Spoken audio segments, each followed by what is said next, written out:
Good afternoon, everyone. Thanks for joining. My name is Clayton Johnson. I'm the communications manager here at Pecan Street.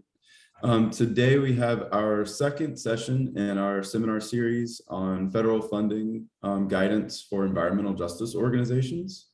Our presentation today is going to be led by Fisayo Fetalu, who is the CFO and General Counsel here at Pecan Street. Before I hand it off to her, just a few housekeeping items. We're going to have a presentation that will run about half an hour. And then we've reserved the second half of the session for Q&A. So we'll have a lot of time for your questions. So please enter those into the chat function in Zoom, and we'll answer as many questions as we can at the end. We'll be following up the series today with an email that will contain the webinar recording and the presentation slides. And then we'll also include the recording and the slides from the first session that we did in late August. So you'll have all of that in one place. And with that, I think we can hand it over to Fisayo to get us started. All right, thank you, Clayton. Good afternoon, everyone. Thank you again for taking the time to join us on the second session of our Federal Financial Assistance Readiness Guide seminar. We'll just jump right in for the sake of time. Like we went over before, the target audience for this seminar is nonprofit organizations in the environmental justice space that have limited experience engaging with the federal government as a source of program funding. We'll just go briefly over a brief overview over what we covered in Seminar 1. And if you remember, we said Seminar 1 covered the foundations, and in Seminar 2, we would be going into the nuts and bolts. So in Seminar 1, we talked about, what is a grant versus what is a cooperative agreement, what is an FOA, the different ways you can participate in a funding opportunity as a prime, a subrecipient, or a contractor. We talked about the sources of federal funding and recipient readiness. So pre-application, agency-specific preparation, and things that you need to do, types of assessments, eligibility and capability assessments and mitigations that you need to put in place when you're thinking about getting ready for applying for a funding opportunity. So in Seminar 2, we'll be continuing with recipient readiness. And you saw from last month, of course, this slide, we presented the slide last month. We went over the first 5 items in Seminar 1. And now we're going to go over the 6th and hopefully the 7th if time permits. So the prompt is all organizations considering applying for federal funding must do or have the following. Now we're at the application package, preparation, and submission. For most federal funding applications, you have 3 stages. You have the letter of interest submission stage, the concept paper submission, and the full application submission. The caveat with everything we talk about is application requirements vary by agency. So we're just giving you general rules. Agencies differ. So sometimes you're required to submit just a letter of interest and a full application, or a concept paper and a full application without the letter of interest, or all 3. But we point out all 3. These are usually the 3 elements or 3 stages in the application process. So here's an example of a Department of Energy application call, FOA call. You have the letter of intent due May 4th, the concept paper due about 5 days later, and the full application due about over a month later. I point out the dates or the time difference here because we'll talk about that a little bit further. More on the application stages. I present this slide just so that you have an idea of the lift, the degree of work that is required in each of the stages. So the letter of interest, it's usually an abstract general information, so about a page. The concept paper requires a little bit more. It's about 4-5 pages. And the full proposal, that is the meat. That's where a lot of the work, your work goes into. And that usually runs from somewhere between 25 to 40 pages. Again, it varies by the funding agency, but you have an idea of the stages and the degree of work that goes into that. So hopefully that helps with thinking about preparation.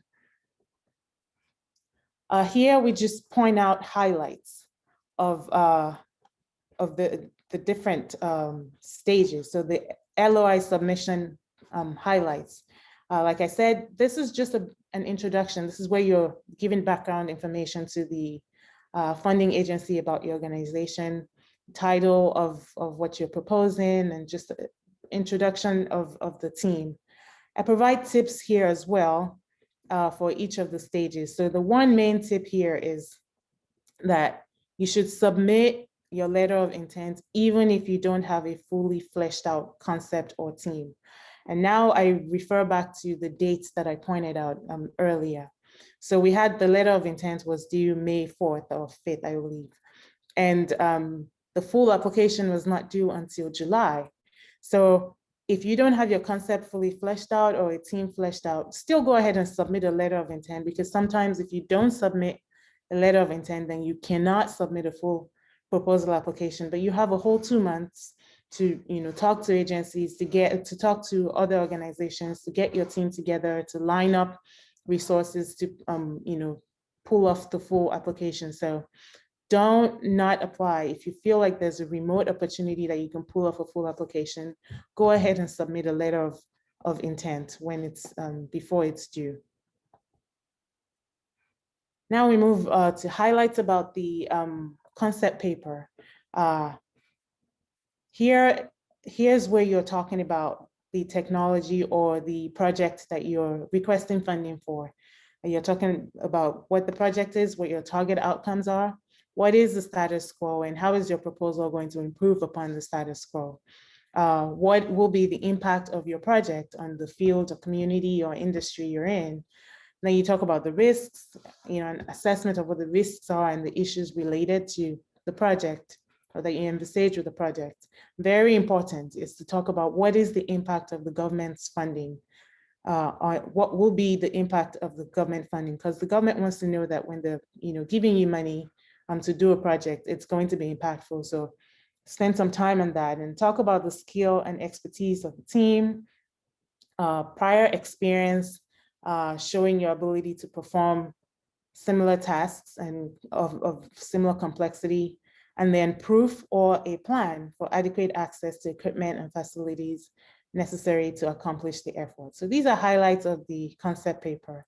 You may not have everything fleshed out again, so put the best foot forward. A few tips: a number of usually, federal agencies may allow you to submit multiple concept papers. So we recommend that if you have multiple ideas, submit multiple concept papers, because you don't know which one will gain traction, and you don't know which one. You may be able to discard some before it's time to submit a full application. So go ahead and put in as many concept papers as you feel you're capable of putting forward, with regards to with the full application in mind. And again, similar to what I said with the letter of intent, submit your concept paper even if you don't have a team set up, because you have time to do that. So what feedback do you get from submitting a concept paper? You get an encourage or a discourage, but neither of those preclude you from submitting a full application. So even if you get a discourage, that's a hint about how the agency feels about your proposal. It doesn't mean don't apply for the full application. You can go ahead and apply. That's a judgment call. But just putting that out there, that's the feedback you get, but it's not a disqualification. You don't get disqualified until you submit a full proposal. So now we go to the full application.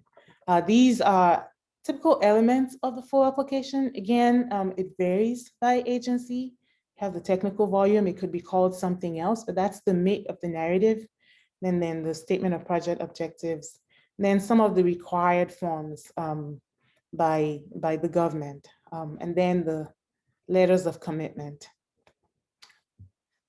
Like we pointed out before, if you're an organization submitting as a subrecipient, you have fewer items to submit. If you're submitted as a contractor, of course, you would be partnering with another entity that is submitting all of these items, but you would just be submitting a quote if you're a contractor. So that's what pointing out here again. And if you were on the first webinar, you would understand the difference, the different ways in which you can participate. So now focusing on the full application, what should be your approach? It is critical to read and reread each of the FOA specific requirements and follow them to the letter.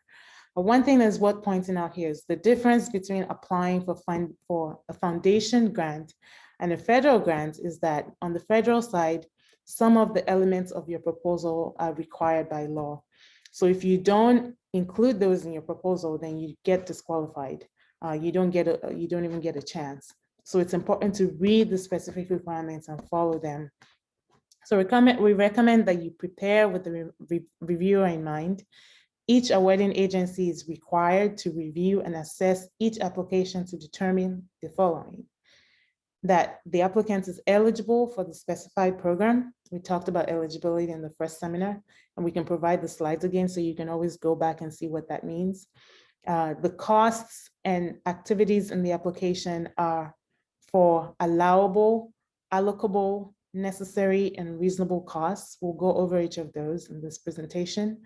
And then that the applicant possesses the responsibility, financial management, fiscal integrity, financial capability to administer federal funds adequately and appropriately. You would need to be able to demonstrate each of these. And we will talk about those if time permits, or provide supplement in the slides for you to review after the presentation.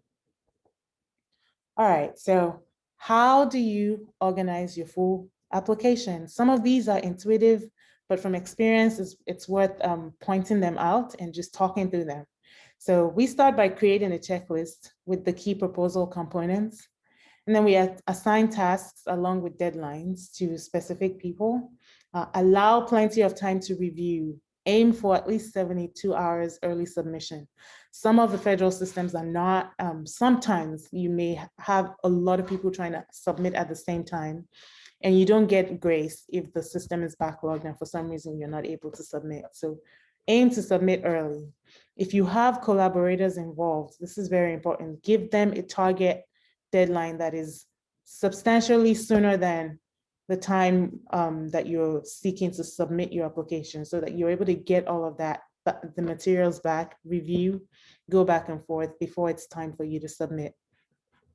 A number of these agencies have required templates. So recommendation is to download, as soon as you've decided to start the process of submitting an LOI or a concept paper, download and review all of the required templates. Sometimes you may have questions and you may need to contact the agency.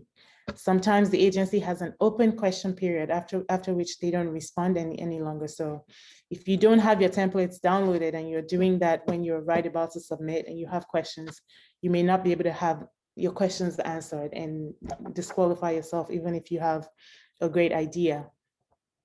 Be mindful of document specifications. Again, don't neglect the minutiae, follow the rules to the letter.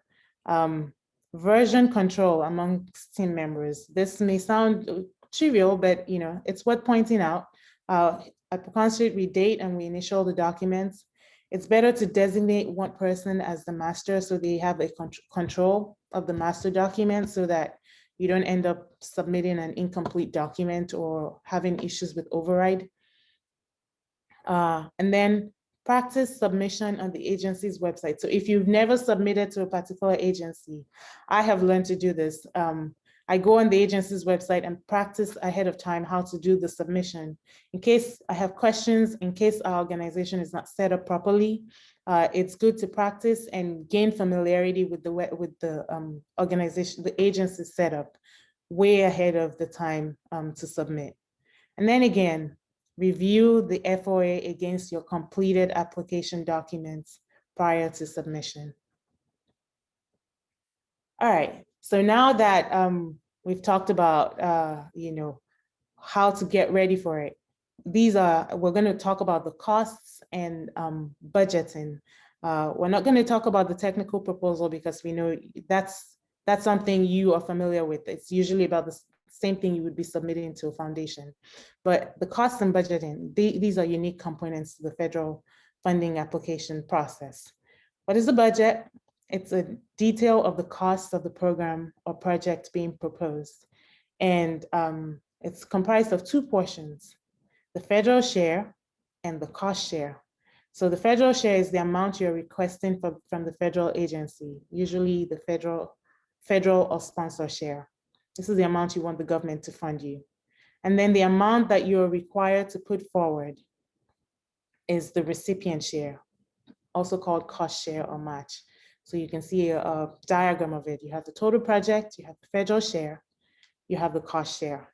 And then another depiction of it, the percentages. So cost share usually is quoted in terms of percentages, 20% cost share, 5% cost share. What is important to note is that cost share is not a percentage of federal share. Cost share is a percentage of total project costs. That computation is very important because if you miss it, you may end up putting forward less cost share than is required and therefore get disqualified. All right, so more on cost share. We're focusing on cost share in this seminar because we got a number of questions the last time on what is cost share. So what qualifies as federal cost share? It depends on the type of entity. We are in the nonprofit space here, so these rules are general to us. So generally, federal rules state that all contributions, including cash and in-kind contributions, must be accepted as cost share if they meet the following criteria. They must be verifiable from the applicant's records. They cannot be included as cost share for any other federal project. So if you use an item as cost share for federal project A, you can't use it as cost share for another federal project. The cost must be necessary and reasonable for proper and efficient accomplishment of the project or project objectives. So they have to be related and they have to be reasonable. They have to be allowable under cost principles applicable to the type of entity incurring the cost. So this is more nuanced, but important. So you would need to know what those principles are. That's beyond the scope of this presentation, but we put it here because it is a requirement. And then it must not be paid by the federal government under another award unless it is authorized by statute, and then it should be provided for in your budget. Tips here, whoever is providing you cost share, include a letter of commitment from them. So when you're getting cost share from recipients, include a letter of commitment. And letters of commitments usually don't count towards the total application page count. So you can get as many as you want and attach them in the appendices. All right, more on cost share. So what is cash cost share? We talked about cash and in-kind. So what is cash cost share? Contributions to the project that are made by the recipient or subrecipient for costs incurred and paid for during the project. So for example, if you're paying for personnel, supplies, equipment, if you're paying for those, but you're not charging the federal government for those costs, but you're using these items for the project, then they are cost share. So an item or service, if an item or service is paid for, it is paid for by the organization, it is cash cost share. All cost share items must be necessary to the performance of the project. So basically we're saying if you're paying cash for an item or a service during the project, if the item or service is necessary for performance of the project, if the answer is yes and yes, it is cash cost share.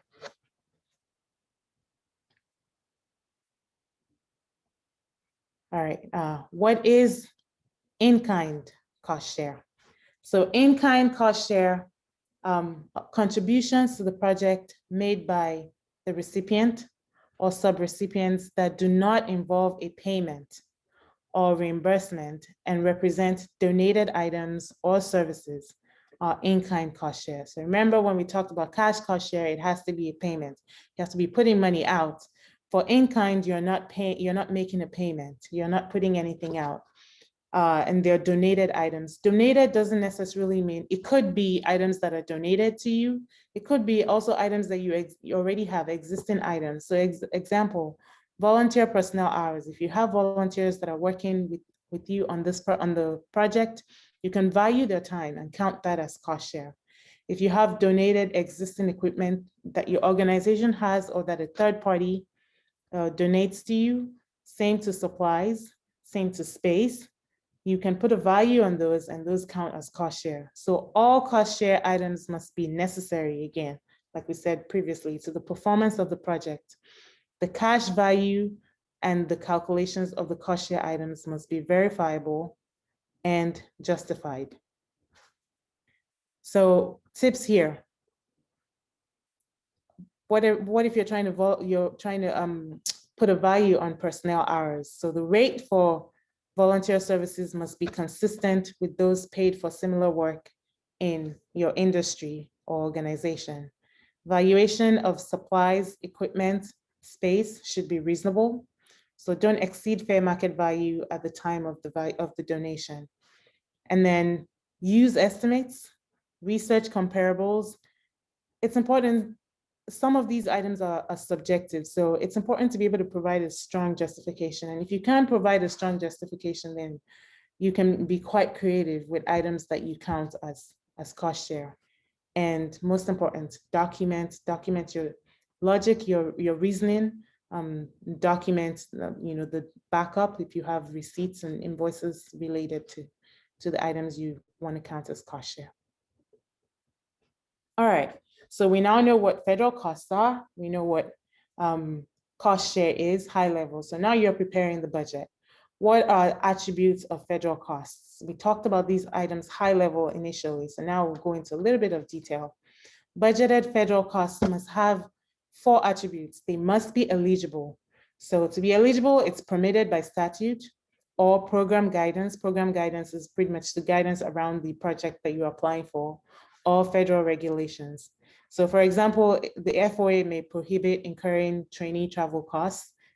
Those become ineligible then. The costs must be reasonable.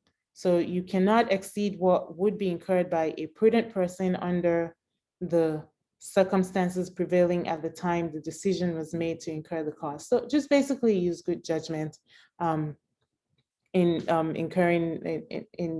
billing items to the federal government. Allocable, they must be incurred either directly or indirectly to carry out the scope of work. So for example, payroll costs for an admin that is serving the entire organization may not be allocable as a direct cost to the project because they're not just serving that project, they're serving the entire organization. So maybe only a part of their costs will be eligible as direct costs. And then the rest would be in the indirect cost pool. We'll talk about what the indirect cost pool means soon. And then they must be allowable. So they must not be on the list that the agency has identified as unallowable. So most of the time you have items like alcoholic beverages, interest on borrowed funds, lobbying or litigation costs are outright unallowable. So the federal government is not gonna appreciate seeing those on the budget or on an invoice. And so this is what a sample budget looks like. This is an EPA budget. You have the budget summary, and the top number of items, these are the direct costs. And then you have indirect costs. You have the federal share, the amount you're requesting from the federal government, and then the cost share, which is the amount that the applicant is putting forward. So you can see on personnel, you want the federal government to pay this portion. You're going to have personnel costs of these. So this will be cash cost share because you're paying cash for the personnel. And then you have, the total. So just visual depiction. Now, more on preparing the federal budget.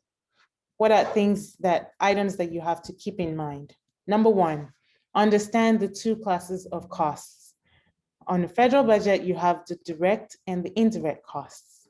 Direct costs are costs that are identified specifically with a particular function or activity under the proposed project. And they meet all the federal cost attributes that we talked about in the previous slide. So for example, personnel costs computed as 25% of monthly salary of a project manager who is performing 25% of the work. That's 25% is the direct costs. Now, indirect costs are costs that are not readily attributed to the proposed project, but they benefit multiple activities or functions. So we talked about an admin early on. So office space, it's not entirely for one project. It may be, but most of the time it's not entirely for one project. You have rent, you have utilities, you have clerical staff time. These costs in some way benefit the federal project, but they're not entirely incurred for the federal projects. The entire organization benefits from these costs, so they cannot be directly charged to the federal government, except at a rate. So the federal government allows you to negotiate an indirect cost rate and approves that rate. So if you have that negotiated and approved, then you can compute that percentage of your direct costs as a proxy for indirect costs. Or all federal agencies allow you to just get a de minimis 10%. So you compute 10% of your direct costs and use that as, place that in your budget as indirect costs. Number two, budget your costs under the appropriate cost categories. So we saw what the a budget template looks like. So a typical budget template will have 9 cost categories and 1 indirect cost line. I won't go into all of these in detail, but personnel, fringe. The point is make sure that you are putting the items in the right bucket. If an item is equipment, put it in equipment, not supplies. If an item, properly categorizing the costs is important when you're preparing the budget. So it's the first 5 items. And then we go more into supplies, contractual, construction, subaward, other costs. We'll provide these slides to you so you can see more of the description of what each of these means. So when you're preparing yours, you can properly identify them and categorize them appropriately. And then the indirect. As we discussed, the default amount of indirect costs chargeable to the government is 10%. So that's the default. If you want to exceed 10%, then you have to, you want to exceed 10% and you don't already have an approved rate, then when you're submitting your proposal, you have to submit an indirect cost rate proposal along with your budget justification. Preparation of that is outside the scope of this presentation, but it's worth pointing out that's what you would need to do. So the proposed rate will be reviewed, and if it's found proper, it will be approved for use on all your federal proposals. So that's the good thing. If you have one federal grant and you get your indirect rate approved for that, you can use that rate on all your federal grants. So most federal awards require an annual update of the indirect costs proposal, and we have more details in the appendix. All right, so what summary for preparing the federal budget? Budget for the future. This is important. Even though you're budgeting at time A, and if you're budgeting for a 3-year project, think about cost increases, think about inflation, think about the additional costs that you have to incur to manage the award for compliance. So budget sufficiently and budget with the future, anticipate future costs, because once your budget is approved, you're locked in at those rates.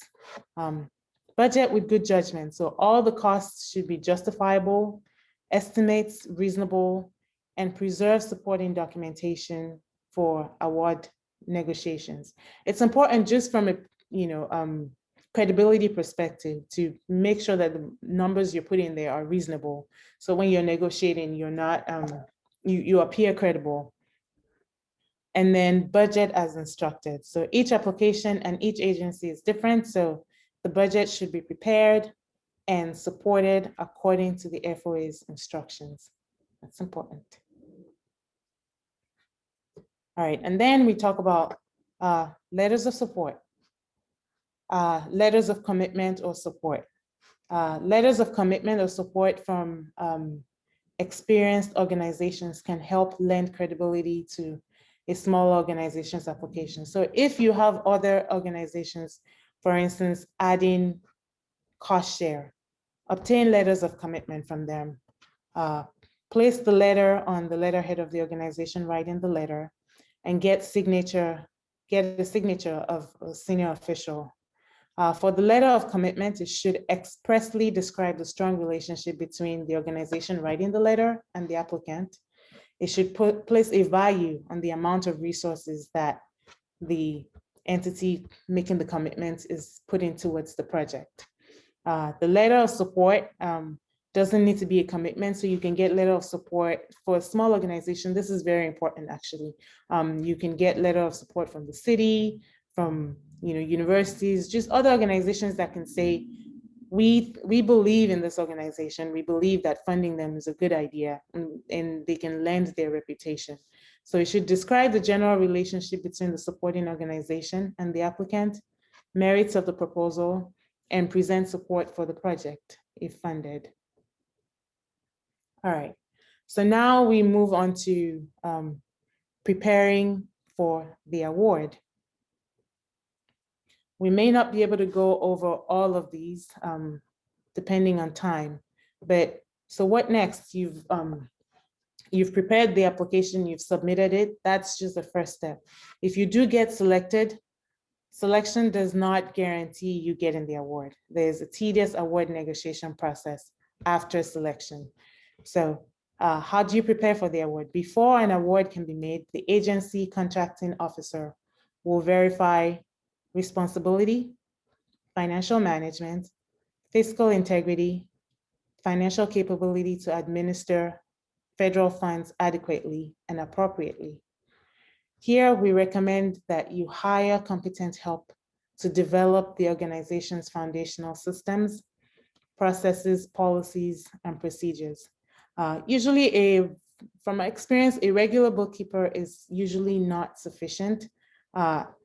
Spend the investment, recommendation is just spend investment to get a CPA who has experience with federal funding to help set up your foundation so that you don't have issues managing the award. So we go over each of these elements. I will not go over them.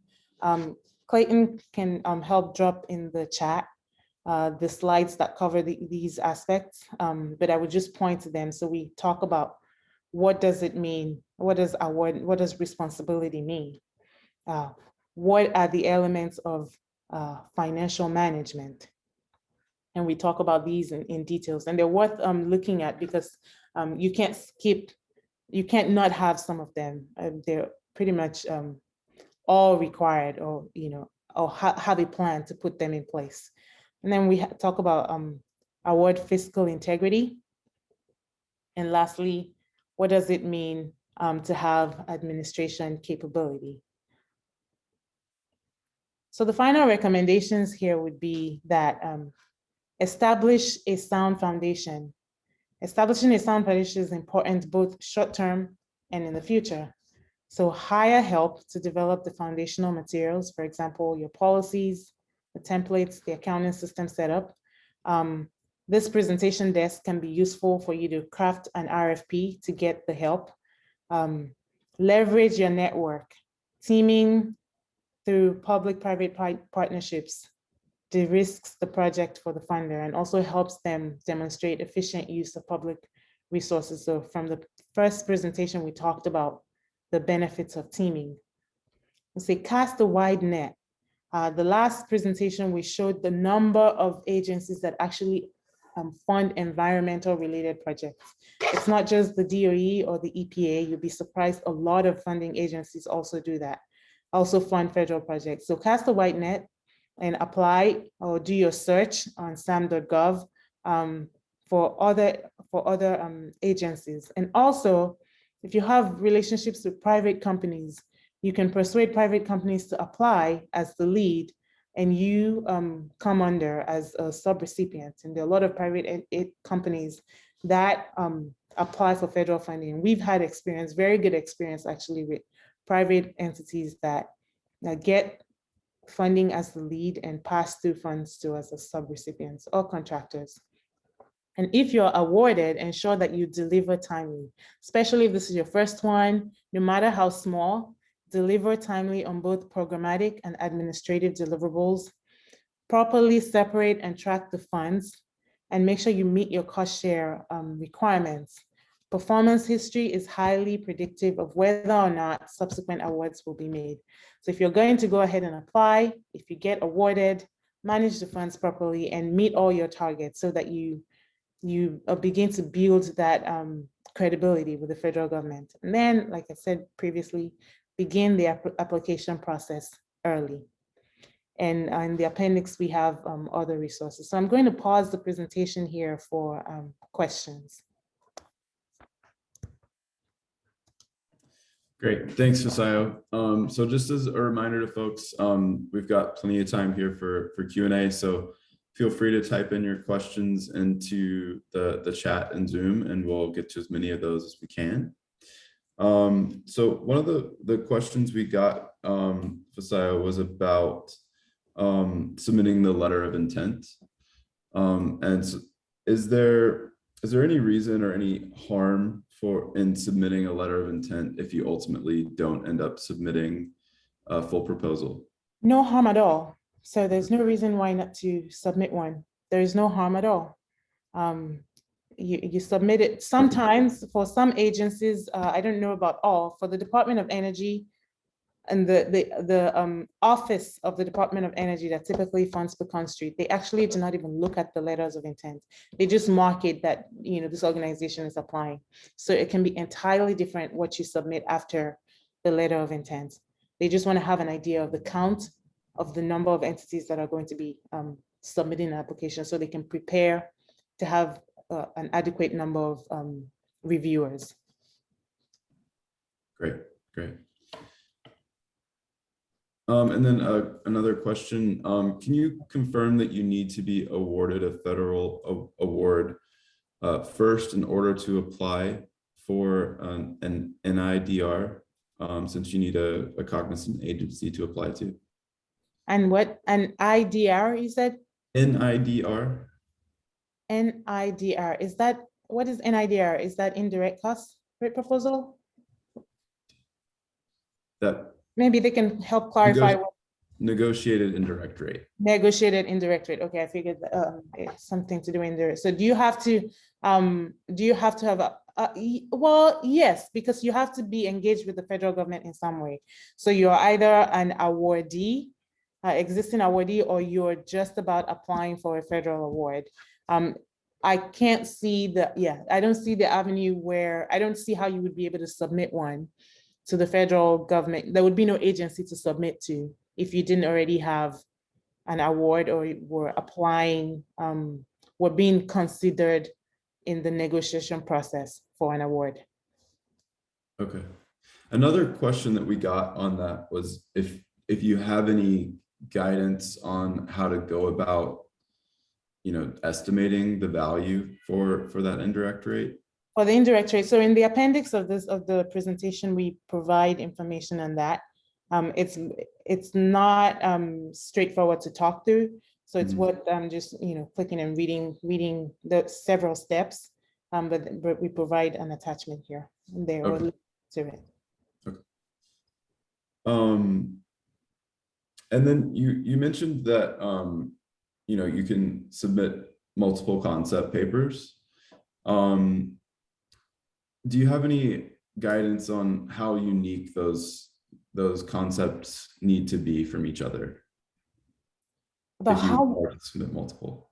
About how unique they need to be from each other. You know, I don't know. I know that by law, they're required to review everything you submit.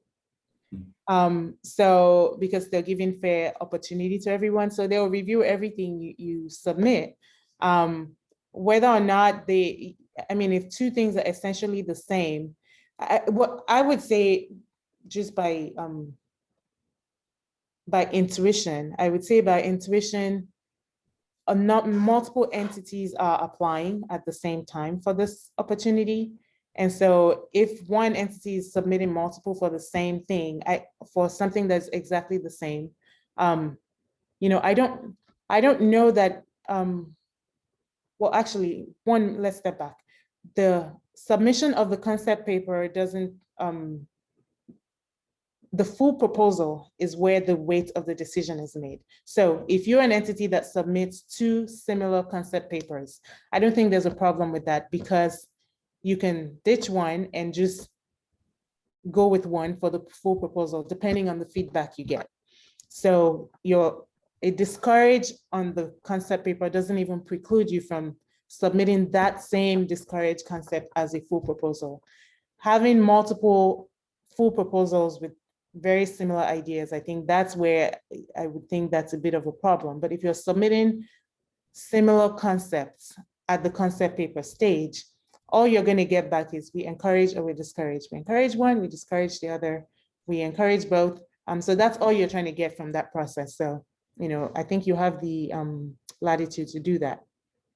Okay, that's helpful. And then as you mentioned that lobbying is prohibited with federal funds, and someone's wondering if you have any advice about what qualifies as lobbying and what would be permitted related to that. I would say to look at the rules, look at the IRS rules. I hesitate to provide that kind of counsel. Okay, that's helpful. Yeah, that can be a tricky question to answer. So I think we still have plenty of time, but we don't have any other questions coming in. So if folks in the audience do have any other questions, feel free to go ahead and submit those quickly. Otherwise, Fasayo, I don't know if there are other. If we have time, if you will not mind coming and stopping me, because I can't see you when it's time up, I can go over the slides that I skipped, because there is information in from section 7 that I went through very quickly and dropped in the chat. We can go over those in a little bit more detail. Yeah, that sounds great. And as we get more questions in, I'll let you know a few minutes beforehand. Just chime in if we get questions. So great. All right. Thank you. All right. So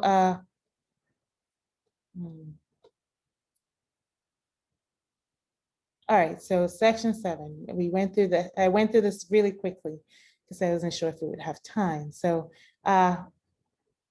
award responsibility. So let's talk about that. So to demonstrate responsibility, create a checklist and ensure that your organization can point to documentation or proof of the following.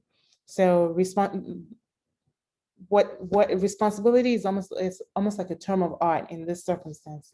So you have to demonstrate that you have adequate financial resources. So that would be shown by your financial statements, that you have the ability to comply with the proposed delivery or performance schedule required in the funding opportunity announcement. So you demonstrate that with your letters of support and commitment, and also a list of other projects that you've performed. Demonstrate that you have a satisfactory performance record. So like we talked about before, if you already have one, make sure that you do that well, so you have that as something to demonstrate. It doesn't matter also that you can always use a federal grant and a non-federal grant, a foundation grant, to fulfill this requirement, to demonstrate that you have performed on grant funding in general. That you have a satisfactory record of integrity and business ethics. So having financial policies are important. Then necessary organization and experience, you'll see that requirement for CVs in the funding opportunity announcement. And then that you have the necessary equipment and facilities to carry out the award. So you would be putting together a list of resources. Again, with some of these things, you may not have all of the items. So for instance, you may not have the equipment, but if an item, the fact that you've pointed to it as an item that is necessary for the award, and you've pointed to a path to acquiring it. So maybe you can point to the fact that we need this equipment and we've put it in the federal budget. So that shows, that you've identified the items that you need to comply with the responsibility requirement. Then award financial management. So the organization's financial management systems should be able to, you have to comply with generally accepted accounting principles. Your system should be able to relate financial data to the project. So you should be able to identify, when you run your systems, you should be able to separate the federal project funds from your other funds. And the system should be able to do that, because if you're subject to audit, you want that to be easily identifiable. You should be able to provide accurate, current, compliant, and complete disclosures of your overall financial results. Provide records that are adequately identify the source and application of funds, like we talked about, and then provide effective control over authorized use of and accountability for all the funds and assets. You should be able to compare the amounts you have spent versus the amount budgeted at every point in time. So you should have periodic, either monthly or quarterly, prepare a budget versus actual, so you see, be able to track. I guess that's the point of that. How much the budget is, how much you've spent, and be able to report on that. And then written procedures for disbursement of prompt disbursement of the funds. So if in your budget you have budgeted to pay, contractor, you don't receive the federal funding and then not pay them. So you should have procedures that say, when you receive an invoice of a certain amount, we pay the invoice in 30 days, so whatever number of days, but have procedures, standard procedures that you follow, because those will be subject to audit. Produce accounting, and your system should be able to produce accounting and cost records supported by source documentation. And then you should have procedures for conducting an audit. Again, we talked about this in the first seminar. You may not be required to have a compliance audit, but start preparing your systems to be able to manage your finances in a way that you, if you're subject to an audit, it's not a big leap to get compliant. And then documentation describing existing or planned indirect costs if you're claiming more than the 10%. And then the last item, award fiscal integrity. So neither your organization or any collaborator, subrecipient, contractor, or other participant can be debarred, suspended, or otherwise excluded from or ineligible for participation in federal grants. This is actually very important. So SAM.gov allows you to run a search. So if you're engaging with a new party, so prior to hiring any contractor or inviting a participant to join in an application, on SAM.gov, you can enter their name or their organization name to make sure that they're not on the government's debarment list. The worst thing that can happen here is to go through the whole application process and actually get selected for an application and have a participant on the application that is debarred. They would not be able to help you. They would not be able to issue the funding to your organization. So that's what keeping in mind to do that search. If you have entities participating that you're not familiar with. And administration capability. So to demonstrate that your administrative capabilities, you have to ensure that your organization has written policies and procedures that specifically address these topics. Procurement, contract administration. I wouldn't read through all of those, but the point, I think the message from all of this is, if you're a small organization, you will likely need help.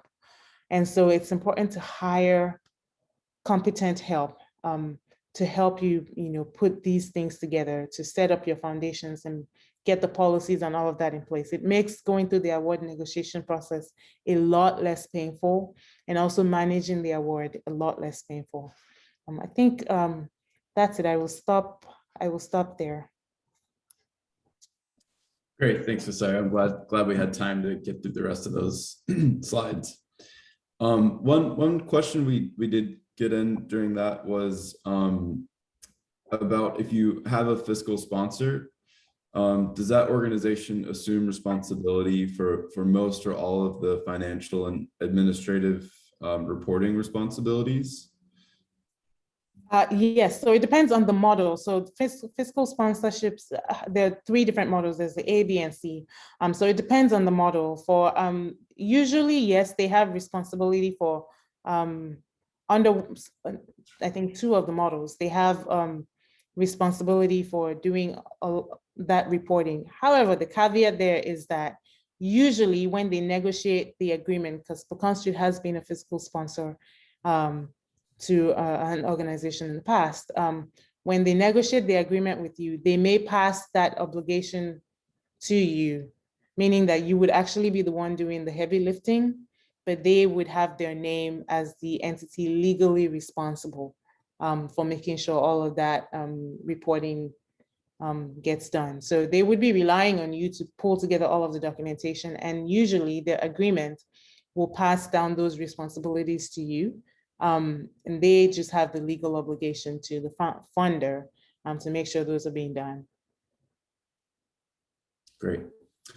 And then it looks like we just got another question. Do you know where small organizations can solicit help with writing? Can they, are we available for any kind of assistance? Could they reach out to us for help?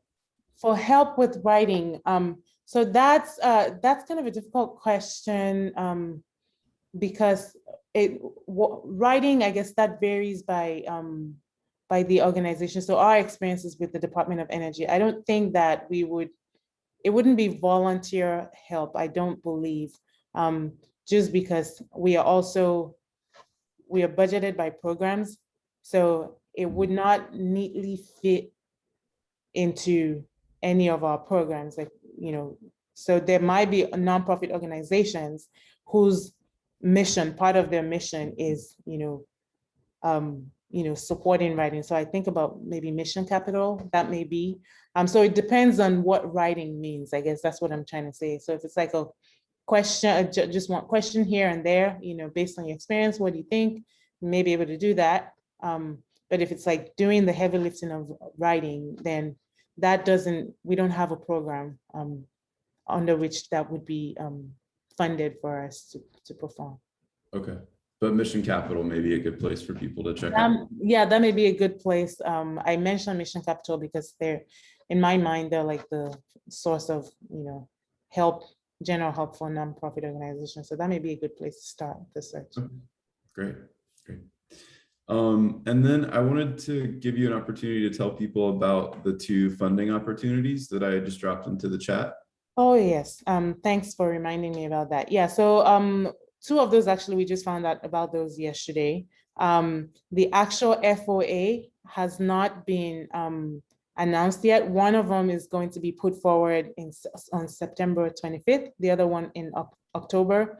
Those look like fantastic opportunities for organizations who are trying to get into the federal funding space. So there is a webinar, I believe, in one of them. It's worth clicking the link and just following. So that's a great opportunity for teaming as well. So if you're trying to build a team around, going forward with applying for one or both of those, there's opportunity for that. So we're just sharing that as one. It's actually happening live, the source of funding opportunity, and how to know when the actual application instructions are put forward.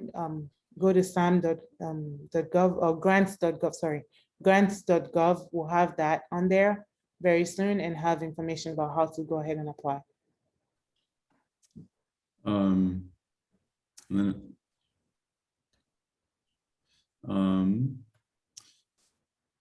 Oh yeah, so it looks like I shared the links, but only to you. So let me reshare that with the full group really quickly so they actually can check those out. Sorry about that.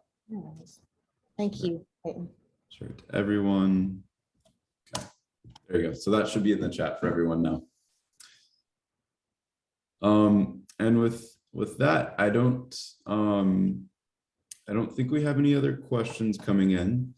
But just to wrap up, as a reminder, we will be sharing the recording of today's seminar along with the presentation slides. I'll also include the link to the first session's recording and slides so that you'll have all those in one place. And then if we don't have another seminar scheduled right now, but if there are, certain questions or topics that you'd like for us to cover in the future, please feel free to respond to that email and it'll come to me. And we'll kind of keep an eye on those in case there are certain things we want to cover in the future. Otherwise, I just want to thank everyone for joining, and hopefully, we found this really, really helpful and informative, and we'd love to hear any feedback that you have. So thank you. Thank you, everyone. We appreciate your time. Thank you, Clayton, as well. Yeah, thank you.